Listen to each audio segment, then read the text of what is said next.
मेरे प्यारे सभी दर्शकों, कहानी शुरू करने से पहले आपके प्रति प्रेम की भावना रखकर आपसे निवेदन करते हैं कि चैनल को सब्सक्राइब और बेल बटन को जरूर दबाएं। कहानी है अश्लील विचारों को कैसे रोके। गौतम बुद्ध की शिक्षाप्रद कहानी। चले शुरुआत करते हैं। अगर ना चाहते हुए भी मन में अश्लील विचार आते हैं तो बुद्ध की यह कहानी आपके विचारों को बदल सकती है। एक बार चंद्रवंशी राजकुमार भरत बुद्ध के सानिध्य भिक्षु के रूप में दीक्षित हुए। बुद्ध अपने भिक्षुओं को उपदेश देने के साथ साथ उनको भिक्षाटन के लिए भेजते थे, जहां से उनको भिक्षा मिलती। भरत को महात्मा बुद्ध ने भिक्षा लेने के लिए एक श्राविका के घर पर भेजा। भरत रास्ते में चलते हुए सोच रहे थे कि ना जाने आज खाने में क्या मिलेगा। हमेशा महल में खाने के लिए अनगिनत स्वादिष्ट भोजन मिलते थे, लेकिन आज जो भी मिलेगा उसी से काम चलाना पड़ेगा। भरत ने श्राविका के घर पर जाकर भिक्षा के लिए याचना की। श्राविका ने भरत को बैठने के लिए कहा। श्राविका जब अंदर गई थी तो भरत फिर से अपने प्रिय भोजन के बारे में सोच रहे थे। जब श्राविका भोजन लेकर आई तो भरत अचंभित रह गए। भरत अपने प्रिय भोजन को देखकर खुश हो गए।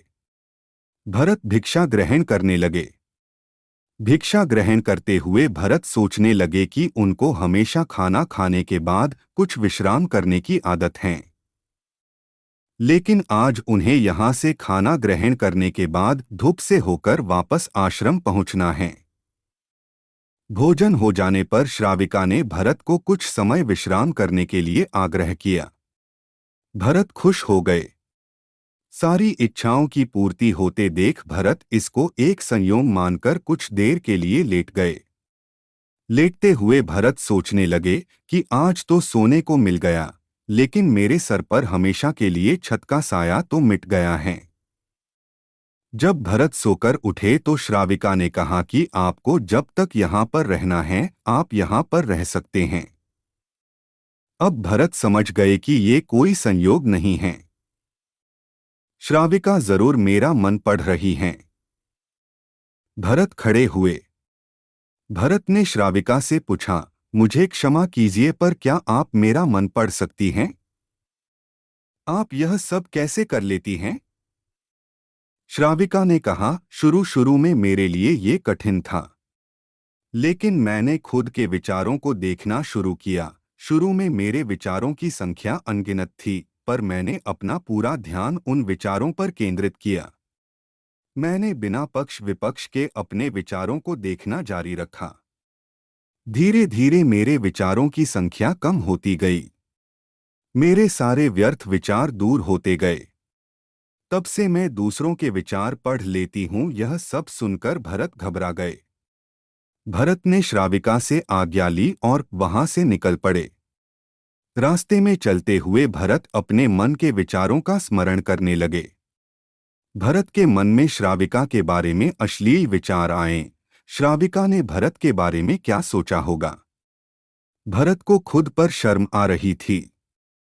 भरत आश्रम पहुंचे। भरत ने बुद्ध से कहा कि अब से वह कभी भिक्षाटन के लिए नहीं जाएंगे। बुद्ध ने भरत को नीचे बैठाया और कहा, क्या हुआ, तुम मुझे अपनी व्यथा विस्तार से बताओ। भरत ने विस्तार से सारी बात बताई। भरत की बातों को सुनकर बुद्ध ने कहा कि आज से 7 दिनों के लिए श्राविका के घर पर भिक्षा के लिए तुम ही जाओगे, लेकिन तुमको कुछ बातों का ध्यान रखना पड़ेगा। कल तुम जाते हुए अपने चित्त को पूरे होश में रखना। तुम्हारे अंदर कौन से विचार उठ रहे हैं उन पर ध्यान केंद्रित करना।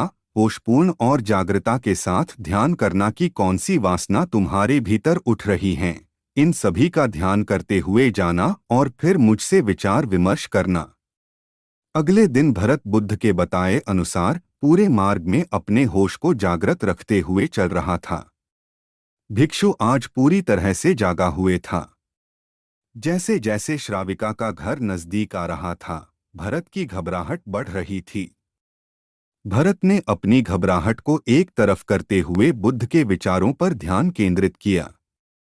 जब भरत श्राविका के घर पर पहुंचा तो उसके दिमाग में केवल एक सन्नाटा था, जिसके भीतर कोई वासना नहीं, कोई कामना नहीं, ना कुछ अच्छा पाने की इच्छा थी। भिक्षु भरत ने भिक्षा ली, ग्रहण की और वहां से वापस निकल गया। आज भरत रास्ते में नाचते हुए आया। आज उसको जिस आनंद की अनुभूति हुई वह अद्भुत थी। आज से पहले इस आनंद को उसने कभी महसूस नहीं किया। भरत ने आश्रम जाकर बुद्ध को प्रणाम किया। तो दोस्तों, इस तरीके से इस कहानी का अंत होता है। आशा करते हैं कि आपको यह कहानी समझ आ गई होगी। शुक्रिया। दोस्तों, कहानी आपको अच्छी लगी तो चैनल को लाइक और सब्सक्राइब जरूर करें। धन्यवाद।